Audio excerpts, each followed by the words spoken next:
What's up, everyone? It's your boy Terry speaking from the garage shop again. Here to offer you some more big bang for the buck product and info. Yeah. Now, previously, you saw me install the brand new QA1 2.0 street control arms, the uppers and lowers. And they look great. Now, I have a bet with David Kass from QA1. You guys remember David Kass, right? Hi, Dave Kass here with QA1. Yeah, that's him. And 100% of the time when it comes to suspension, he's right. All right? And he got a game face. Never played poker with that boy. So we have that bet with the control arms. We also were talking about coilovers. And he's always like, Terry, you gotta try these coilovers. I'm telling you, you're gonna love them. I got my conventional shocks, I got my conventional springs. I'm fine, okay? I don't need coilovers. Yeah, I understand everything about the coilovers, the adjustability and everything like that. But David kept on saying, you're gonna get them sooner or later. I made my last point and I walked off.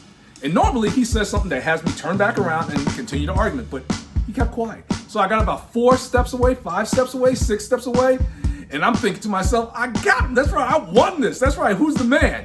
Next thing I know, all I hear is, All right, Terry, let me know you like those coilovers.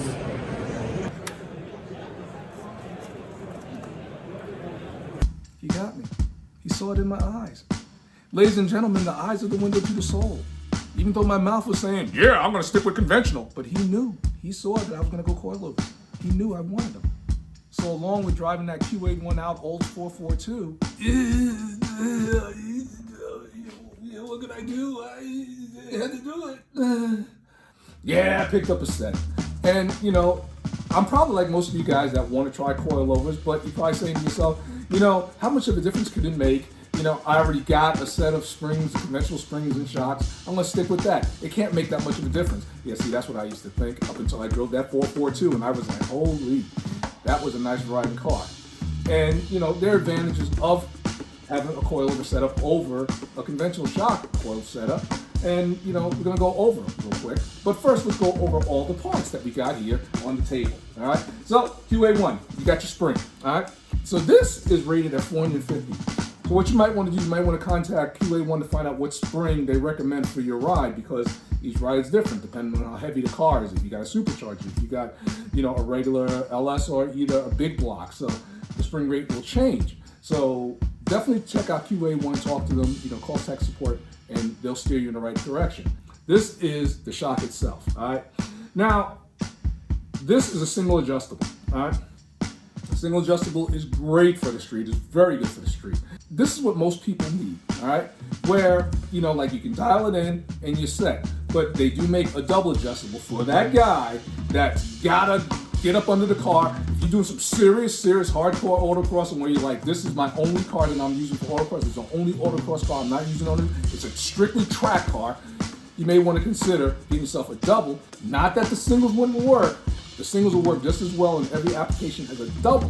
But if you're that guy, like I said, where you gotta dial it in precisely, where you want to rebound the coil and the compression, and you want to just dial that in, you know, you may want to consider getting yourself a double, and QA1 got you set up there. This is the shock bearing, which goes in replace for the feet. Now see, this is great because what they do is for most lower control arms, they have the feet that you bolt it to. I call them feet. They have a little provisioning where you can bolt it to. Whereas if you're going with the QA1 setup, the lower control arm 2.0, which is what I got, you have to remove this, and it's very easy to do. You got like a little lock ring right there, and you can just take this out and you replace it with this, which will fit right in the lower control arm, which you'll be seeing in a second.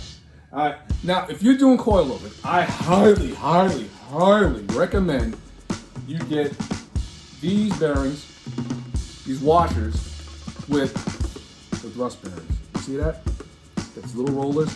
This makes turning the lock nut almost a joy to do, because if you don't have this, the only thing you're doing is metal on metal, and you have a thin layer of anti-seize between, and this just makes it so much easier. Lift the car up a little bit, and all you do is just turn it. It's so much easier, because I'm telling you right now, if you don't have this, you're gonna have a Jonah of a time raising and lowering your car. And of course, all the hardware that you're gonna need to install the coilover. Now, let's prepare the shock. What we're gonna do is, well, let's take this piece of tape off, grab by its corners, See, like that, get it nice and slow. See, that's the way to do it.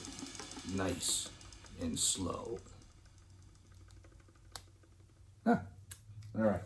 Now what you want to do is anti-seize the snot out of these threads because that will prevent it from galling. We'll do that a little bit later, but you gotta get your tool that's like this, that kind of spreads like a little bit of a clip. Clip bounced off somewhere. Can't find the clip, but I got it out. All right, so at this point, I'll be able to just wiggle. Yeah, they came out, good. But now you gotta take this bushing out. Now what you wanna do is you wanna stick. All right, we got it in. Now what we gotta do is we gotta get one of these locks on one side to lock it in place. Okay, so you got your bearing in, your shock bearing in, it's all locked in and everything. Now you're ready to, assemble the shock so it can go into the car. Now, what I usually do is I usually put it on the very lowest setting. That's all the way to the left. That's right, all the way to the left with a negative, because that way you're able to move it up and down, see? You're able to slide it in, slide it out by hand, because if you have it on the highest setting, yeah, good luck. At this time, anti-seize the entire shock. All the threads, make sure you anti-seize it and get generous with it. And it's gonna be a little sloppy, but do it. Now, what you wanna do is install your lock ring. Lock ring goes on first. Bottom and out. Now you wanna install your nut. Once you get it set to the height that you want it, this locks it in place, all right? So right now, we're gonna bottom it out. Anti-seize on the base. Put your washer. Now you could get away with just one washer because that's how they sell them, but spend the extra dollars and get the needle washer here, thrust. And you want to put a third one, so you're pretty much sandwiching it. See, if you have that, it's going to go like this. The one with the needles in the middle. Put it on. Now remember, anti-seize on all of this, Now you can put the spring on. Now you're ready to install this bad boy. Let's do it.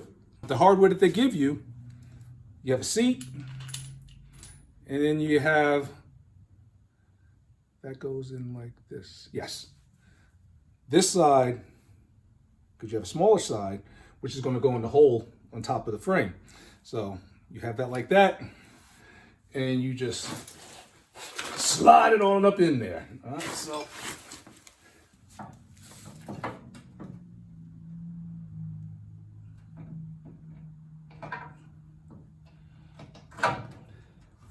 there it is. Put this pushing, and where's the nut right here?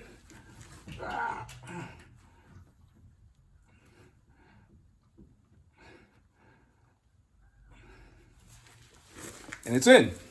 But I want to make sure that this spring is seated properly in the frame. Now there's a little tab that I like to have the front of the spring pretty much right there.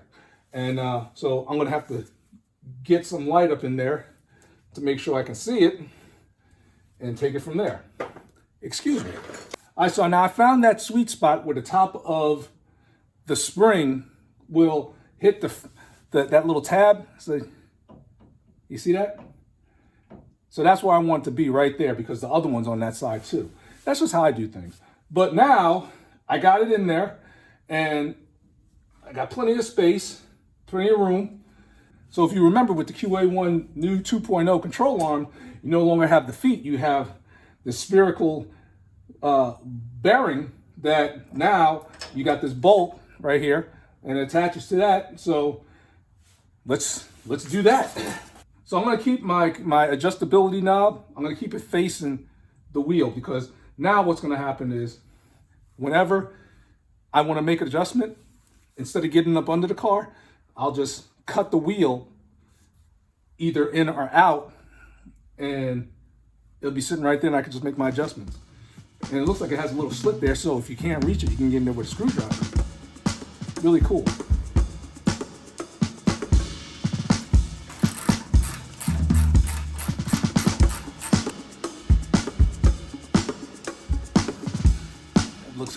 look at that. So now, the 71 Chevelle got coilovers in the front. We gotta do the rear next. But that's another story for another time. I'm looking at the clock on the wall. Yeah, should I say ceiling? Time for me to head on off and finish buttoning it up, because now would be a good time to torque some of these bolts down. So don't be a jerk, always zerk, put grease in your zerk fittings. And now would be a time to do that. And we're not gonna be able to set the ride height until the wheels are on the car and the car is on the ground. But like I said, another time, another story, and we're gonna do that. But I wanna thank you guys for joining me, because I couldn't do what I do if it wasn't for you guys. And I can't thank you guys enough. I really appreciate it. And you know, we've got a lot more videos coming. A lot more surprises, a lot more shows. So you may want to stay tuned. And always be easy. I'll catch you guys real soon. Take care.